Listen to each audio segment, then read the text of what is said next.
Okay. All right. Well, welcome back, everyone. I am very excited to introduce our keynote for today.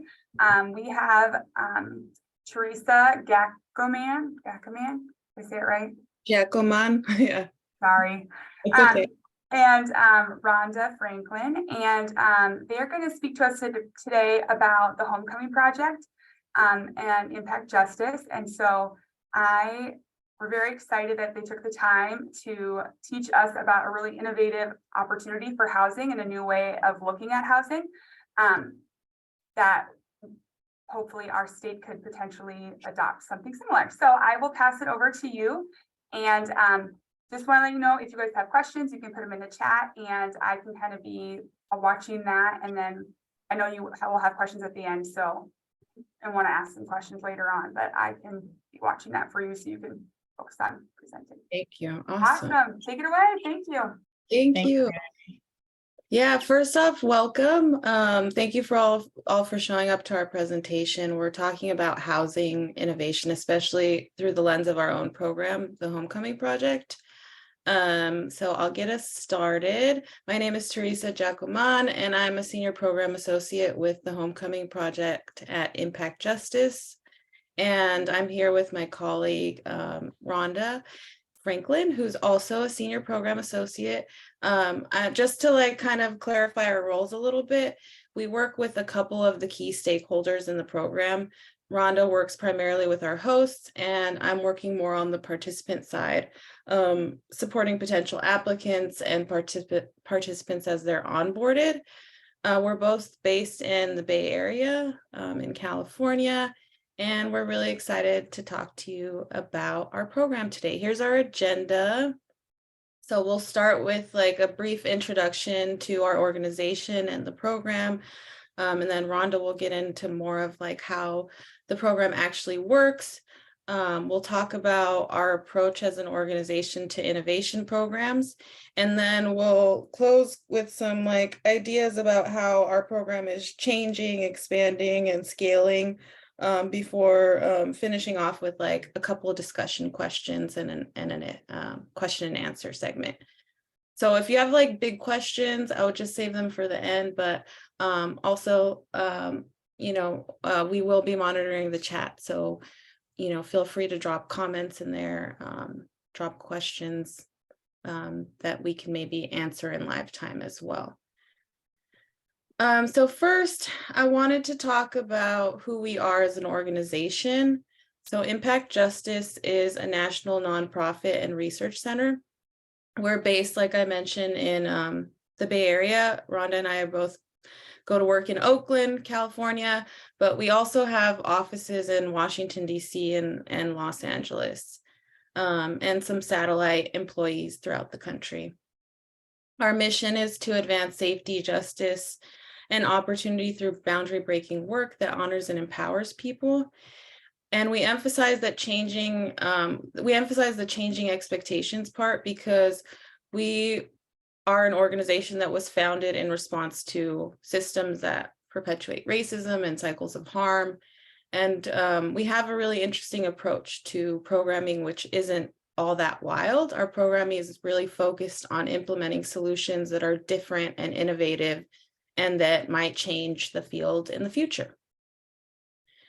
So to further contextualize our work, Impact Justice imagines, scales, builds and scales innovations in three major areas. So one of the core things we're trying to do is reduce the number of people that are caught up in harmful legal systems.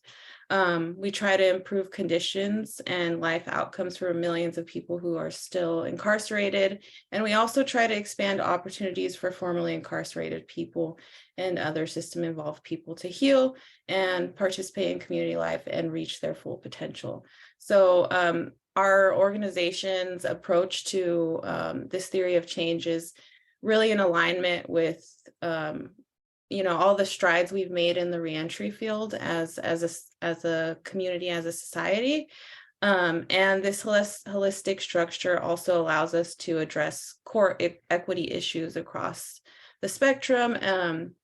And all of our programs fall into one of these three areas. So I'll talk more about some of those. So, the Homecoming Project, which we'll talk a little bit more about later, is just one of a handful of programs at Impact Justice. They're here on this screen. So we have Building Justice, and it's really grounded in the belief that the built environment is a really important piece of the criminal legal system that we need to address to really curb enforcement and confinement. So we have some programming and partnerships that involve architects at some universities in the United States. And we're working to build out that program a little bit more. We have California Justice Leaders. So this one is really cool. It's the first AmeriCorps program of its kind. And it enlists formerly incarcerated and system impacted people to provide reentry coaching, and also mentorship to justice involved youth. So even youth that are like pre-sentenced, young adults, and also young adults who are facing many of the same challenges they did. This model, this credible messenger model, has worked really well, and it's one of our programs that's currently scaling.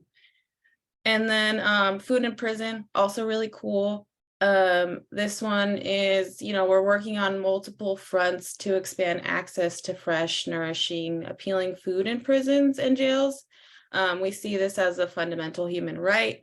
And as part of people are returning to their communities, we want them to return healthy and able to contribute to their families and communities. So just an example of Food in Prison's work right now, a recent project was the launch of Chefs in Prison, our Chefs in Prison initiative.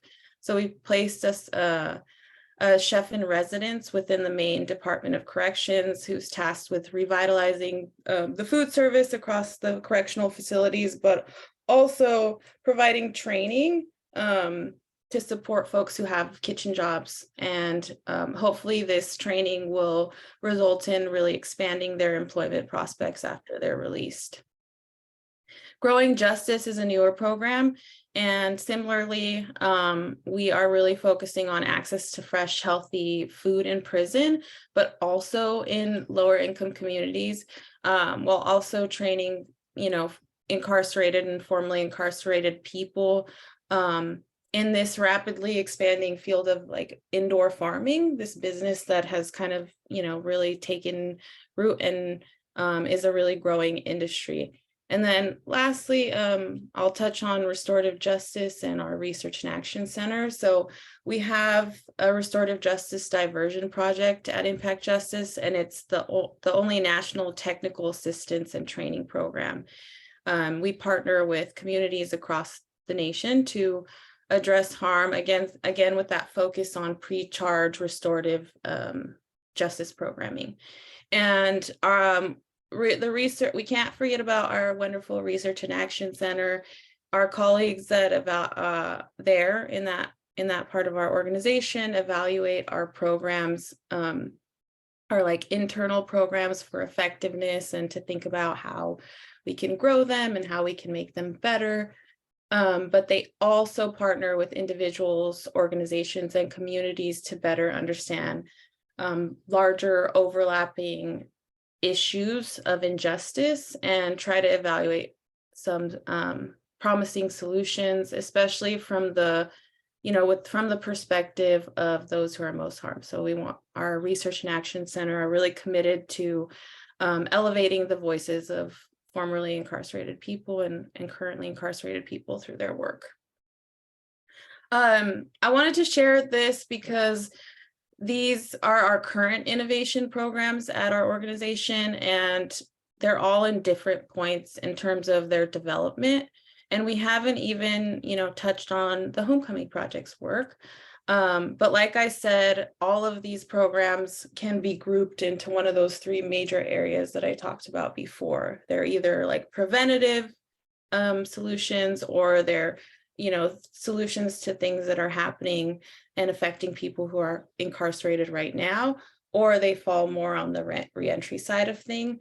And that's where Homecoming Project falls. I'm going to set up, I'm going to set the stage for telling you more about the Homecoming Project and by sharing some facts on housing and reentry.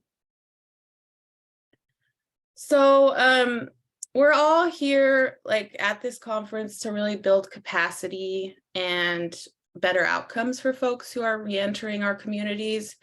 Housing is a huge issue. I'm sure a lot of you are aware of, especially with this affordability crisis that has hit so many of our communities. And many people have no home to return to, or not really a lot of access or financial privilege when they get out of prison to compete in a market that is so challenging. You want to, and then it's kind of exacerbated by this idea that some places still can potentially, can really limit formerly incarcerated people's opportunities for safe and affordable housing because of, discriminatory housing practices, because of, folks' criminal background and things like that. And this really connects to this like larger issue, which is that each year 50,000 people enter homeless shelters directly after being released from incarceration. That is not just a local problem to the Bay Area, it's a problem throughout the country. And we know that access to safe and stable housing has really positive and significant impacts on successful reentry. Our Research and Action Center did an evaluation of our program after it was piloted, and I can't reiterate enough that housing is really key to someone's ability to find employment, to complete their education, to get training, professional development that they'll need to have a stable, well-paying job, and also to reunite with family. And right now in the field, existing supports are often like traditional transitional housing programs, but a lot of people are also relying on their loved ones when they get out for a place to lay their head. And, in a study of 712 formerly incarcerated people and 368 affected family members, we found that 1 in 5 families faced eviction, denial of housing, or loss of public assistance for sharing their home with a formerly incarcerated person. What I'll say there is like also, the alternative being like traditional transitional housing places, they are often restricting to formerly incarcerated individuals in ways that can be really detrimental to their reentry journey. For example, programs that have sort of blanket programs that individuals may not need, but have to attend as a condition of them staying there. That might limit their schedules during a time when they're trying to, again, find that stable, well-paying employment that they need in order to live in our society. And these issues are what planted the seed for the Homecoming Project. I'm going to pass it to Rhonda. Thank you so much, Teresa. Good morning, everyone. Once again, I'm Rhonda Franklin with the Homecoming Project, and I work with Teresa and Randy and our director, Bernadette Butler, who just joined. Good morning, Bernadette. Thank you for supporting us. And I just wanted to share with you a little bit more on why the Homecoming Project.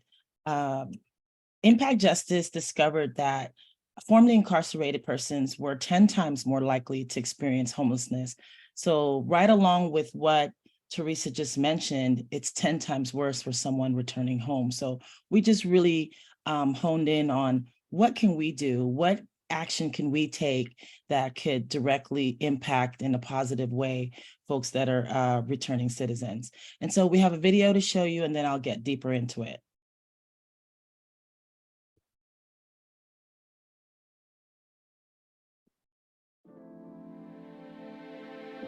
Impact Justice was founded in 2015 as a research and innovation shop. The idea being that if we're going to reduce our reliance on police, if we're going to end the over-incarceration of people, and to help those people who were leaving the system to be as successful as possible, we needed actionable ideas. COVID-19 happened and really exposed this for what it is. You were seeing massive releases take place in the community with people having nowhere to go. And so this was an opportunity for us to really step up and show the gaps in housing. As a formerly incarcerated professional, and what I mean is I'm a professional in this field of criminal justice reform, and I have a formerly incarcerated background, I know all too well what it feels like to anticipate release and not know where you're going to land. Before you can start to connect to your community and connect to your family and really start to get a job, you need somewhere to live. Because our participants particularly are people that have been sentenced or served more than 10 years in prison, really what the Homecoming Project is doing is providing them a safe place to live in a community that they can begin to now start to put the pieces of their life back together. I got arrested 3 days after my 19th birthday. I'm 35 now. I lived all my adulthood in prison. I'm glad that I'm in this program because I knew that I was going to face challenges. It doesn't make me feel as overwhelmed because it lets me just be me and it's on my own pace. Homelessness is one option of housing for people getting out of prison. Another one is transitional housing. Transitional housing is expensive. It has a lot of rules and regulations. I went through transitional housing. I was able to see my family more when I was in prison than when I was in a transitional housing program. So that level of reintegration was not there. I don't want anybody else having to come through that. I don't want them welcomed home with going from one institution to another. I want it to be more people-centered. That inspired me to get this house. I want somebody to come home and be really welcomed home. We could sit down and we can be a family and build relationships. Can you tell me a little bit about yourself? Most of my time in the transitional, it was the same feeling I had in prison. The difference is here, you know, it's the first time there's really been like freedom, and it's hard to put into words the way I feel. It makes all of our hearts flutter when we're able to say we have a 0% recidivism rate. So I think it's really important to say like what that means is literally everyone that's been into our program, none of them have re-entered prison. How have you been? Well, super blessed now, right? Even more so. The Homecoming Project is built upon the ideas that we've learned from the sharing economy. You can go to an Airbnb tonight and know very little about the host. In the Homecoming Project, we actually put people in homes and we tell the participant, the person leaving prison, everything we can about the host, and they get to even meet and interview that host. And we tell the host everything we can about that participant. I'm learning a lot of things that they actually go through just by listening. I just need to get to know more about what they have to deal with and having patience and having the drive to want to help them even more. The money that goes into our housing program goes back into the community, stimulating our local economy, helping housing stability for our homeowners, changing the narrative for how people look and view formerly incarcerated individuals. When someone builds a relationship to their community, to their host, then they become more invested. Then they become more excited about giving back and seeing it thrive. It makes the community safer. We don't pick the successful people. I think we give people the opportunity to be successful. And when you give people that chance, when you give them the tools and the resources, then almost anything is possible. And that's what we're seeing. I feel like every goal that I have set for myself is something new in my life, and it's something that I feel so proud. Today, when I'm able to set all those goals and accomplish them, even just little things, just to get my driver's license, I have never been able to do those things before. We at Impact Justice lead with that there is a criminal justice problem in this country. You're here because there is a housing crisis. They are all connected. And I think what we are seeing more and more is that to solve the criminal justice problem requires more than just a criminal justice solution. A real safe business theory is to not try to reinvent the wheel. At Impact Justice, we're going to try to reinvent that wheel.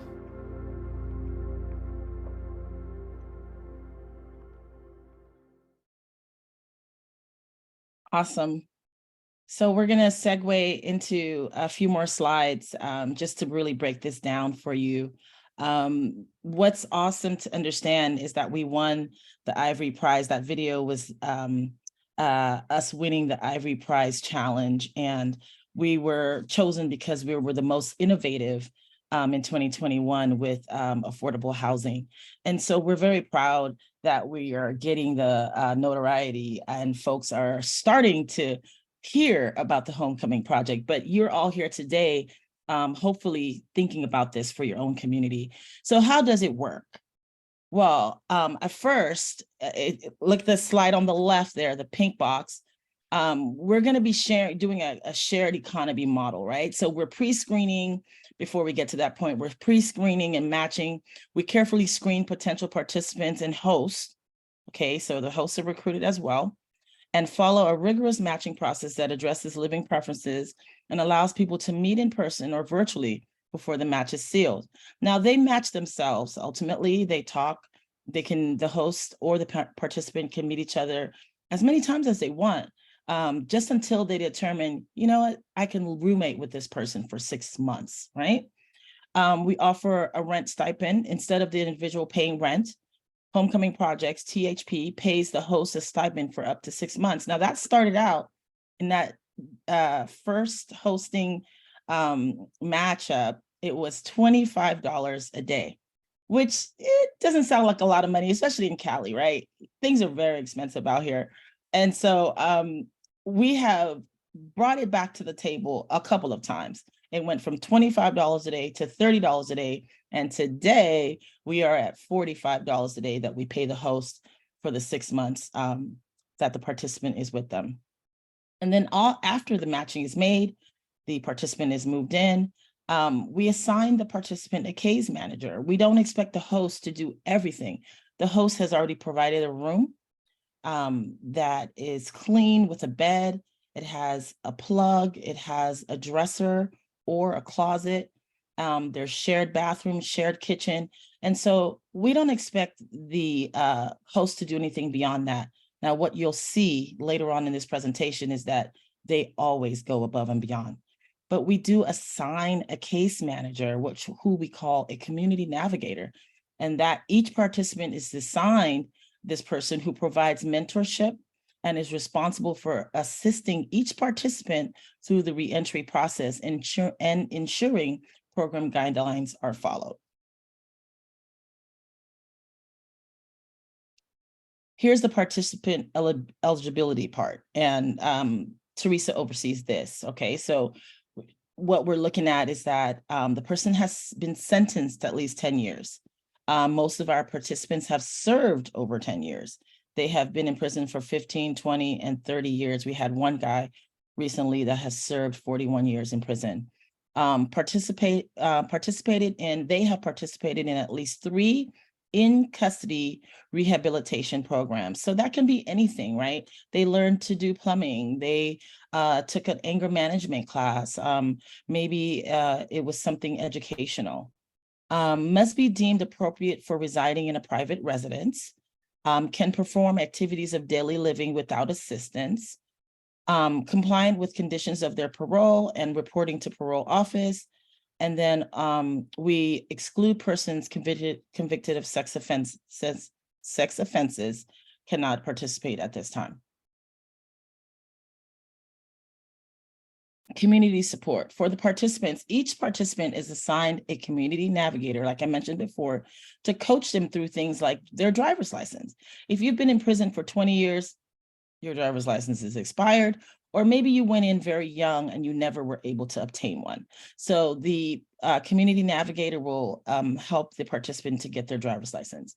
Medicare, job training, technology proficiency. A lot of our participants do not know how to use a cell phone or understand what apps are, uploading, downloading on a laptop, and so on. And of course, the most important, the navigator will help them to reconnect with their family and friends. This is about restoration.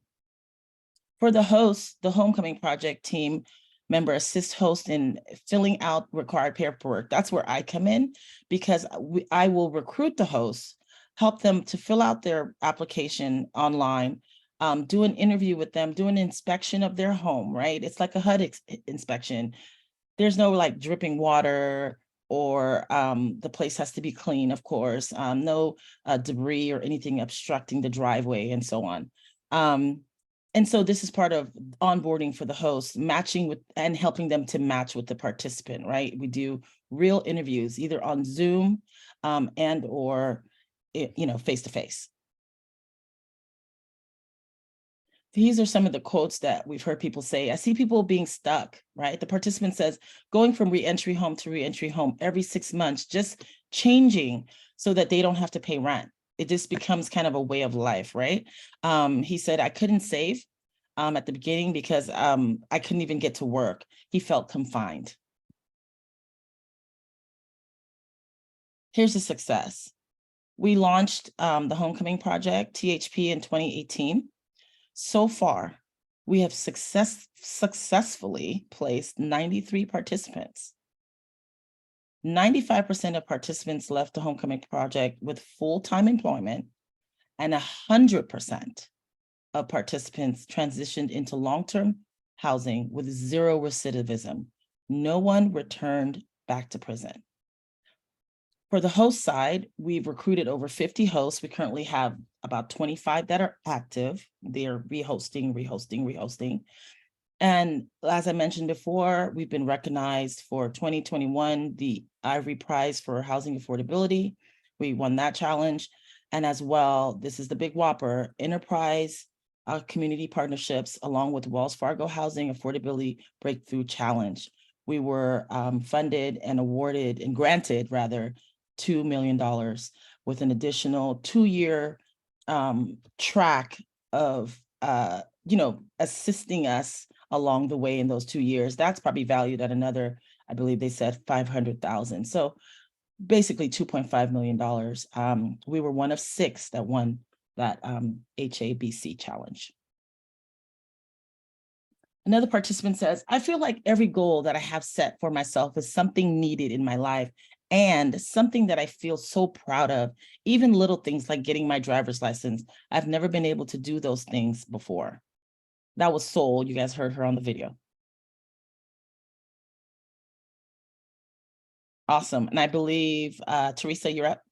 Yeah, thank you. You're welcome. So now that we've shared a little bit more about Homecoming, I want to shift gears to think more about our approach as an organization to the work that we're doing and our theory of change. So programs that impact justice are built via a seed to scale cycle or model.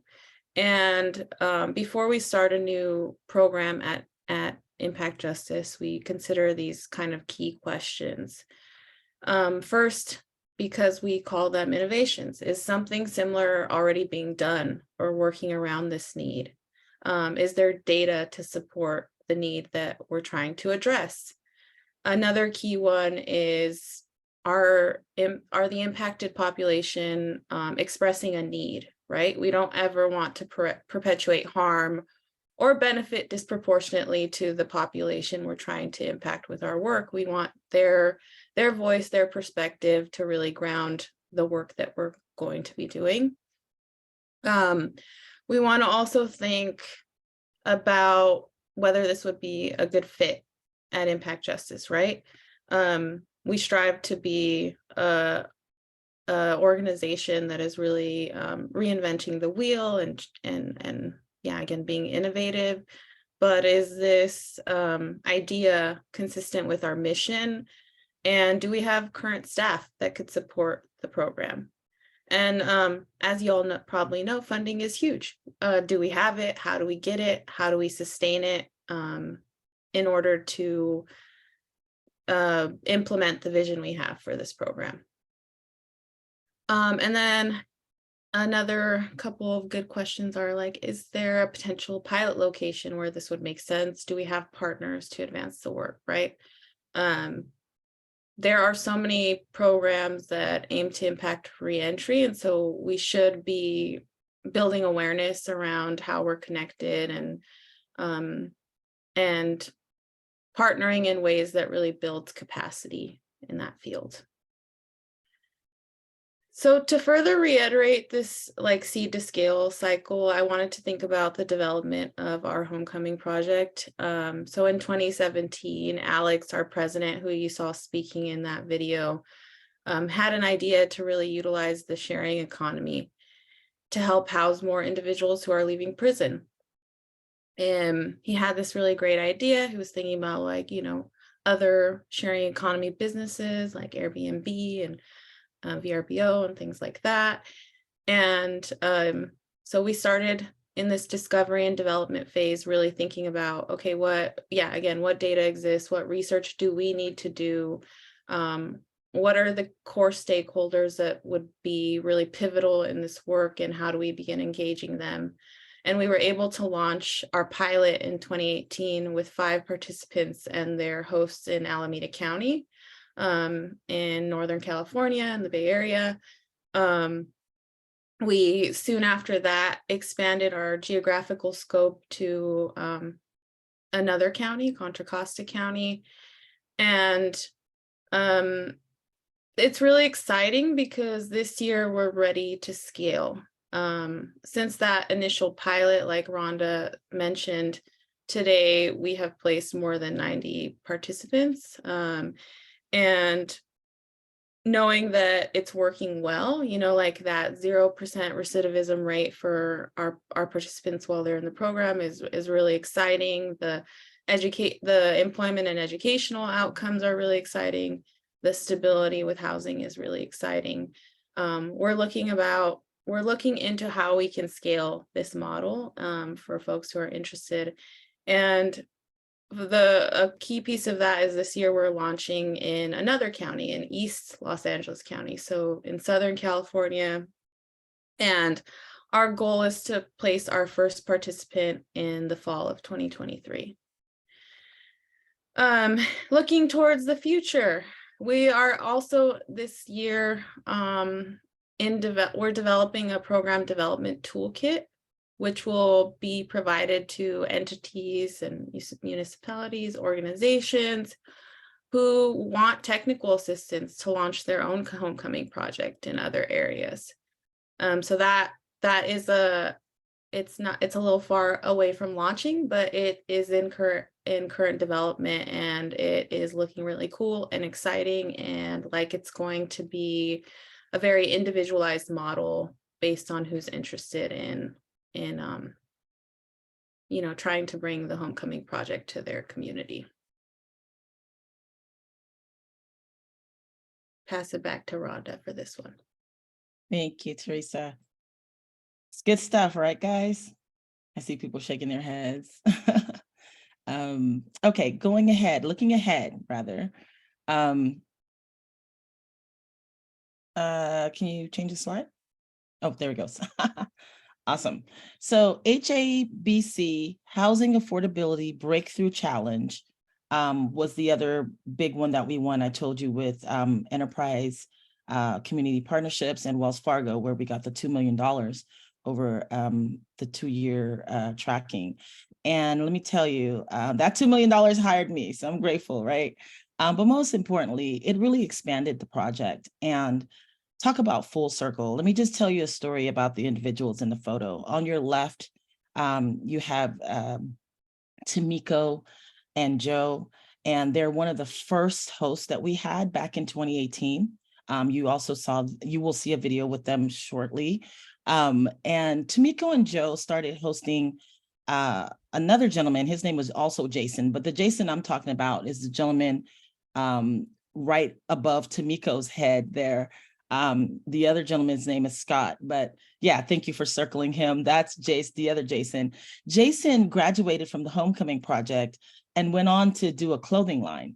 And here is the absolute amazing part of this story. Tamiko and Joe decided to take a vacation. Now, mind you, they hosted him like in 2019 or something like that. They decided to take a vacation this year. And at the same time, the Homecoming Project is featured in an exhibit in the Building Museum in DC. And so that's on the right side, that's our entire exhibit that has all the information that anyone would want to know about the Homecoming Project. So you actually can go see it for yourself if you're on the East Coast, because it'll be there through May. But they went on vacation. They got clothing from Jason, right?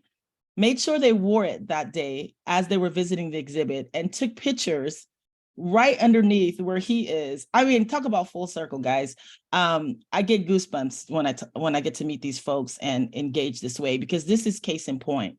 We want to make sure that someone that's reentering into society has the opportunity to see a host in real, today the young people will say FaceTime, in real time, where someone's getting up and going to work and, you know, tending to their garden and cooking their meals, maybe doing hiking on the weekend. So Jason and Scott, who's on the left side, both were able to be a part of that environment with Tamiko and Joe. And it's just very beautiful and magical to see it unfold, where human beings connect in a way that you cannot make it up. It's just happening without you. And so I'm just very proud to be a part of this organization that allows this to happen. Thank you. Okay, moving on. So the next slide, you're looking at Otis Rowley, who is actually someone that spearheaded all of this, right? We were able to get this money because he was one of the folks that really was driving this process. He's the president of Wells Fargo's foundation, head of philanthropy and community impact. And he says, we urgently need to reimagine access to quality, affordable places to live in the US, which is so tightly linked to economic stability, physical and mental health, and ultimately generational wealth. I thought that was a very powerful statement. I wanted to put that there for y'all. And I believe here's the video that I was talking about.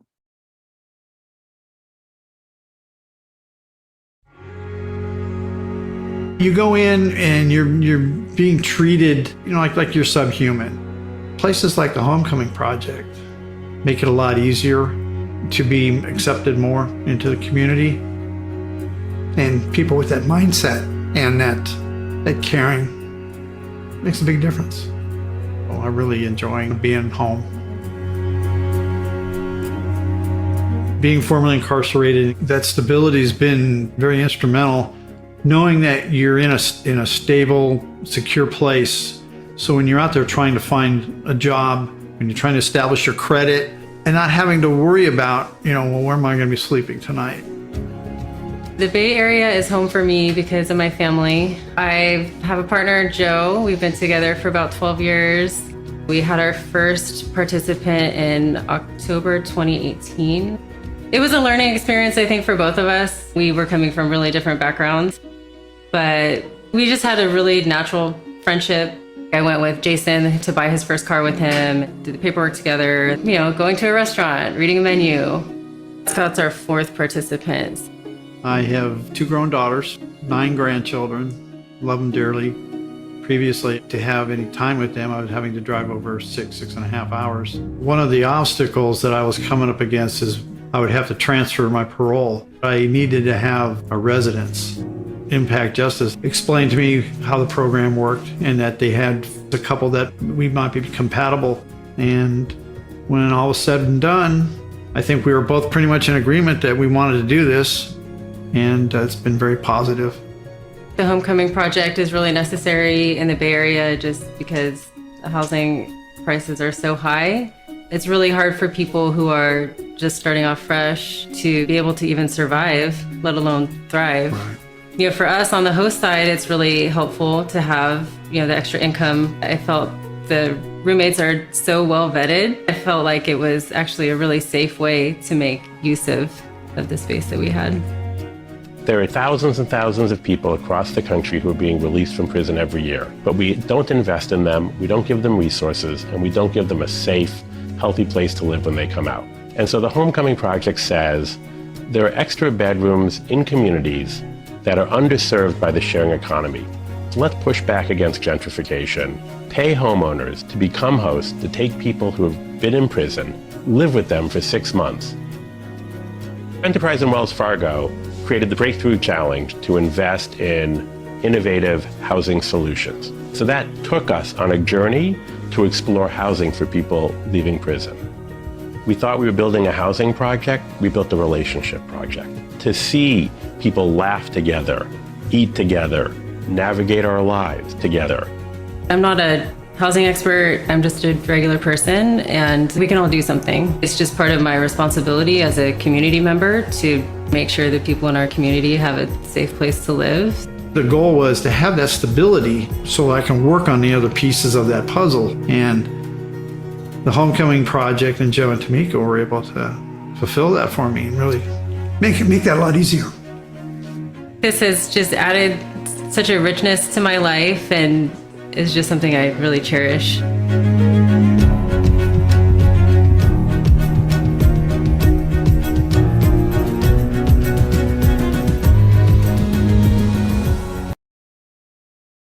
Awesome. I love that video. I get choked up every time I see it. And I think I've seen it at least 100 times, right, Teresa?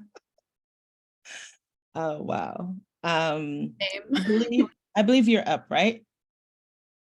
Yeah. And what I'll just say to like wrap up this piece is if you all are thinking about housing as a core part of your theory of change or the programming you're doing, because these first 6 housing affordability breakthrough challenge winners were so successful in what we were aiming to accomplish with this grant and this support.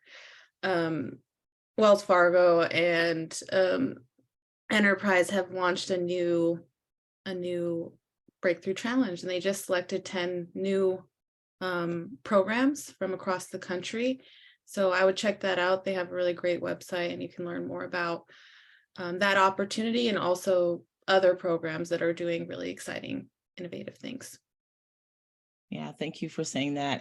And what's also equally exciting, the original 6, including us, the Homecoming Project, become alumni to the program. And so they're really just extending out. This is about to be massive. So I'm gonna close this section with telling you a little bit about that program development toolkit I mentioned earlier and the technical assistance we'll aim to provide. I'm not going to say a whole lot. I'm just going to kind of break down what it is. So we're currently developing a web-based toolkit that will be really interactive and allow the technical assistance recipient to move through the learning that is required in order to launch a program like this. That web-based toolkit will be paired with the actual technical assistance from an impact justice employee who we'll call a mentor. And the technical assistance recipient will meet with them on a regular basis, again, to work through these different phases embedded in the toolkit. So, the first one is really about understanding the context of your community. It's really a discovery research phase. And the next phase is really about preparing and putting, implementing the actual program design. So that means making sure the program interfaces are all really clear, that you have the staffing and operations to sustain something like this, and more. And then launching the program and measures of success. So this section really touches on defining a successful launch, defining key metrics that you'll need, sustainable funding, and also how to keep the community engaged in the work.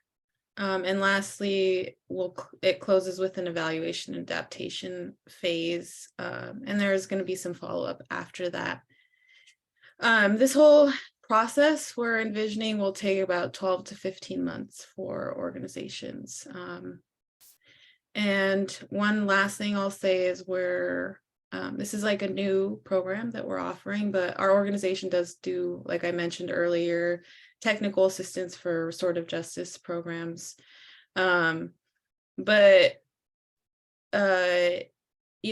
Or entities, municipalities, organizations are welcome to join us in any phase of this work. Maybe they've done the work in phase 1 already, they will jump into a contract starting with phase 2 with us. So it's a really exciting thing. The web-based toolkit will be ready at the end of June, and then we're going to start thinking about how to get things started. So to close us out, I just wanted to provide a little bit more context about how you can get involved and help if you are excited by or like this program at all. I hope you did enjoy hearing about it. We have 3 target areas currently with the Homecoming Project. So again, we're in California. We're in 2 counties in Northern California, Alameda and Contra Costa County. And then we're also launching in East LA. We launched in East LA, trying to place our first participant in September, around September. Our needs are really that you spread the word, that if you know of anyone who's in California who can either be a potential participant or a potential host, that you direct them to us. We're constantly recruiting additional hosts, constantly trying to maximize how many people we reach with this work. And both our participants and our hosts are really key to our work. On the participant side, we're addressing those housing issues that we talked a lot about already and that you heard about in the videos and testimonials. But our hosts, we're also trying to support, by providing some additional income that might help them, keep their home and stay in the community that they've been in for a long time. Gentrification is a huge issue, especially in the Bay Area and LA. So we're committed to supporting our hosts in that way also. Connect us with other organizations also, like if you know of someone in your network who might be interested in learning about Homecoming as part of a wider vision or strategic planning, we would love to connect with them, and we'll share our contact information at the end. I wanted to pose a couple questions in the chat at this point before we try to answer some questions. You can feel free to answer one or all of these. The first question, is there a need for a Homecoming project in your community? Are there aspects of this project that you would want to adapt or adopt at your organization or institution? And the big one is, what strengths or challenges do you identify that could be barriers to implementing a Homecoming project in your community? So if anyone has any reflections on any or all of those questions, we'd love to hear you in the chat. Read your words in the chat. And hopefully, Mary, I don't know if it's possible, but if the recording could include the chat, that'd be great. I'm not sure if we can get a transcript of that. We'd love to see any responses folks are having. Cool. Do that. Okay, don't be shy, people. Let's start responding.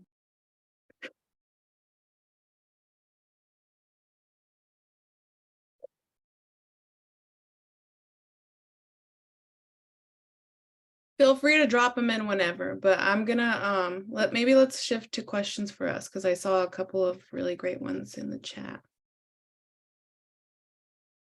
Do you want me to ask them to you, Teresa? Or yeah, it'd be great. Okay.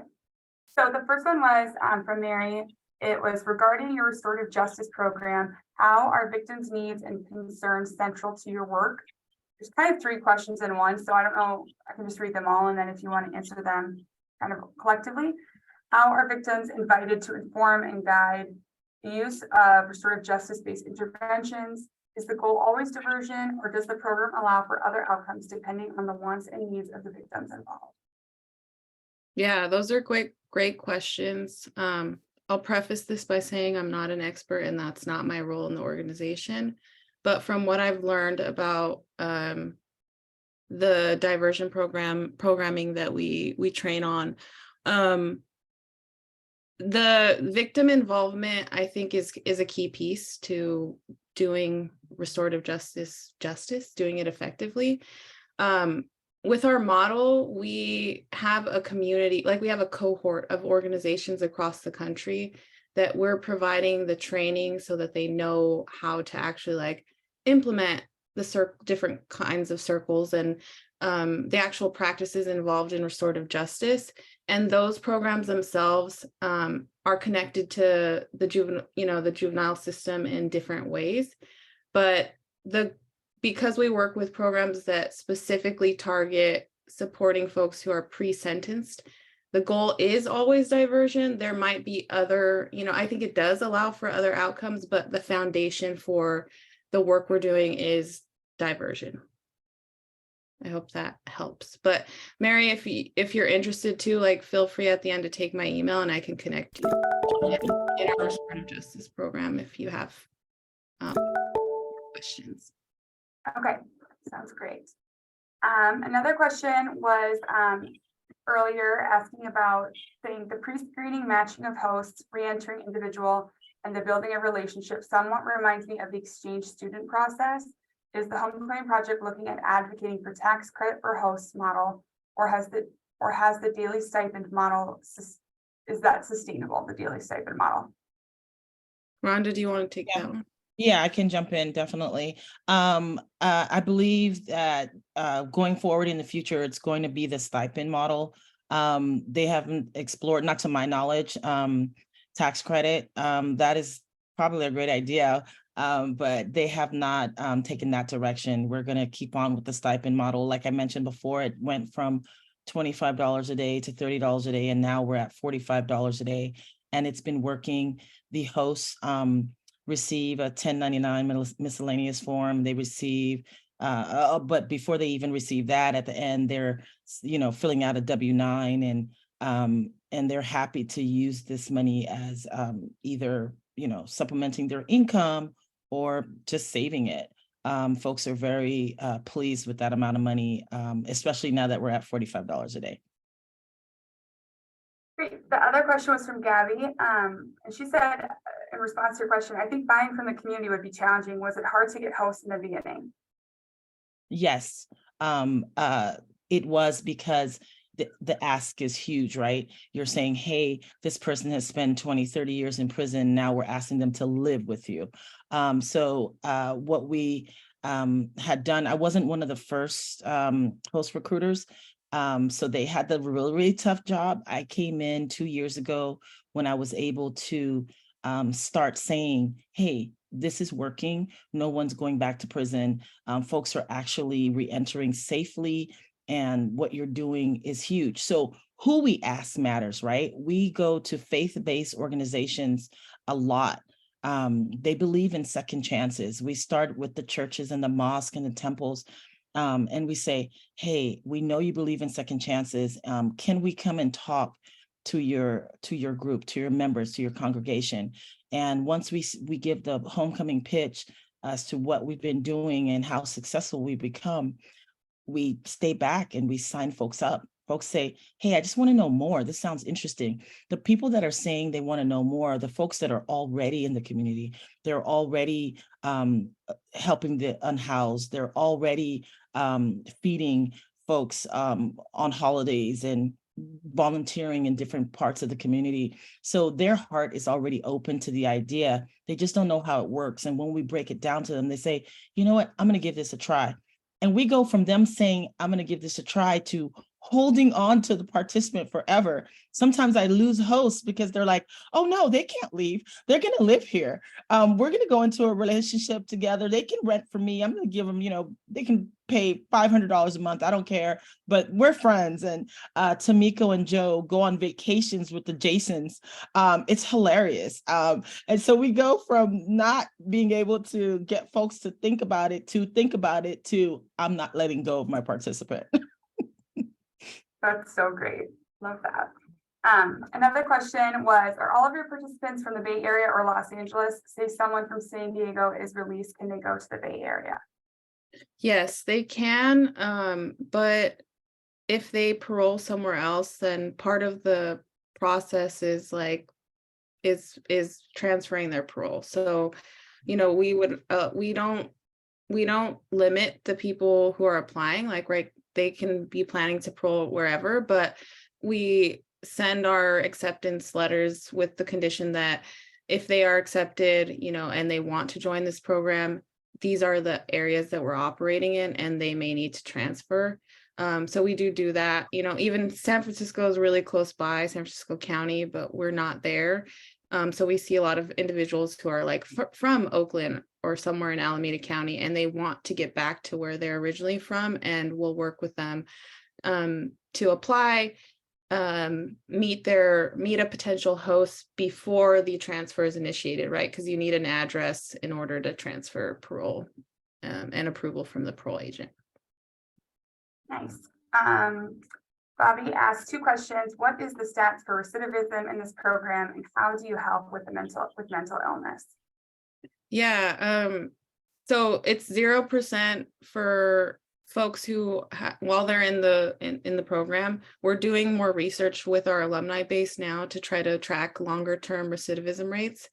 And in terms of like mental illness, that's something that we'll want to make our community navigator, their case manager, aware of. And if the participant needs referrals to therapy, referrals to other agencies to support that, you know, the navigator is there to coach, mentor, you know, walk into one of those places with them, schedule appointments, any of that support that's needed.